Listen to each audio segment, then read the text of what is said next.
திராவிட முன்னேற்றக் கழகத்தின் துணை பொதுச் செயலாளரும் அரசியல் நையாண்டி பேச்சுக்கு பெயர் பெற்றவருமான துரைமுருகன் சமீபத்தில் ஒரு மேடையில் பேசினதுலேருந்து ஒரு பகுதியை இப்போ கேட்கலாம். வழக்கம் போல இந்த மேடையிலையும் அதிமுக அமைச்சர்களை கிண்டல் அடிக்க அவர் தவறல.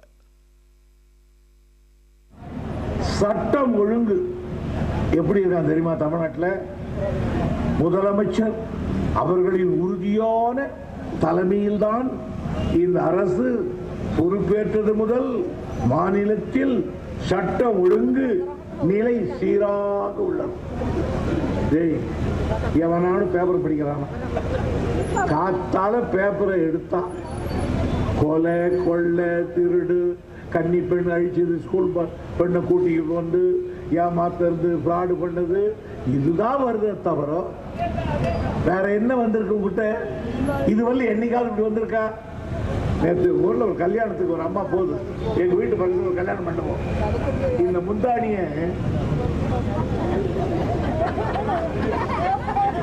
நான் சொன்னேன், என்னக்கா இவ்வளவு கொடுறா?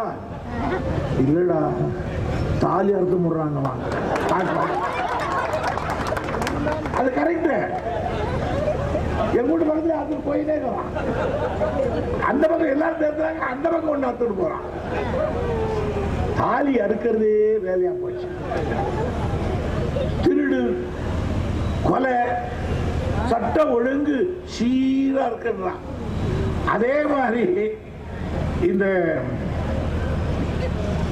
ஏழைகளுக்கெல்லாம் இந்த நியாய விலைக்காரன், இந்த அநியாயத்துக்கு இந்த நியாய விலைக்காரன் ஒன்று வச்சிருக்கான். அது ஒரு கார்டு கொடுத்துருக்கான் அவங்களுக்கு, ரேஷன் கார்டு. எதுக்கு அது? சினிமா கோட்டையில் போன உள்ள விடுவாங்க, பஸ்ஸில் ஏறின விடுவாங்க.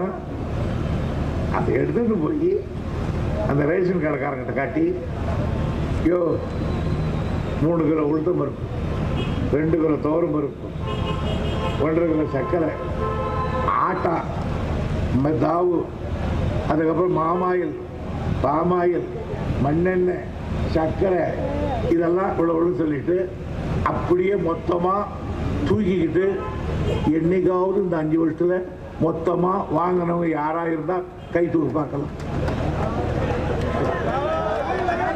இவ்வளோ நீட்டுக்கு நிக்கிறான் கியூ. அந்த 1.5 மணி நேரம் நின்று போன உடனே பாவம் அசந்து போய் 3 கிலோ உளுத்த பருப்பு, 2 கிலோ ஆட்டான்னா நேற்று வர்றது ஆடா சண்டாதான். எது இருக்குன்னு போடாது போட்டு தான் போயிருப்பாடா. 1.5 மணி நேரம் நிக்கிறான், இன்னும் நிக்கிறான். வெறுத்து போய், அக்கா குழந்தைய விட்டு வந்துட்டேன், பாலுக்கு எழுந்துக்குவான், நீ கொஞ்சம் காடு கொடுக்குறேன், நீ வாங்கிட்டு வரேன். அதுக்குதான் நான் நிக்கிறேன் கட்டியும் அப்படின்னு ஆகும். அவ்வளவு கூட என்னைக்கு ஒரு நாள் கிடையாது. எதை கேளு இல்லை. துவரம் பருப்பு 4 மணிக்கு வரும், உளுத்த பருப்பு முந்தின நாளே தீர்ந்து போச்சு, சர்க்கரை உனக்கு இல்லை, வாரம் கேட்டேன், அதான் சர்க்கரை உனக்கு இல்லைன்னா.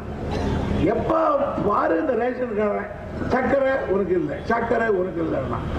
சரிடா, டாக்டர் கிட்ட போனோம்னு வச்சுக்கோ, உனக்கு சர்க்கரை டாக்டர் கிட்ட போனா சர்க்கரை, ரேஷன் கடாய் போனா உனக்கு சர்க்கரை இல்லைன்னா. டிரான்ஸ்பர் பண்ண படம், இவரை தூக்கி அவரை தூக்கி இங்க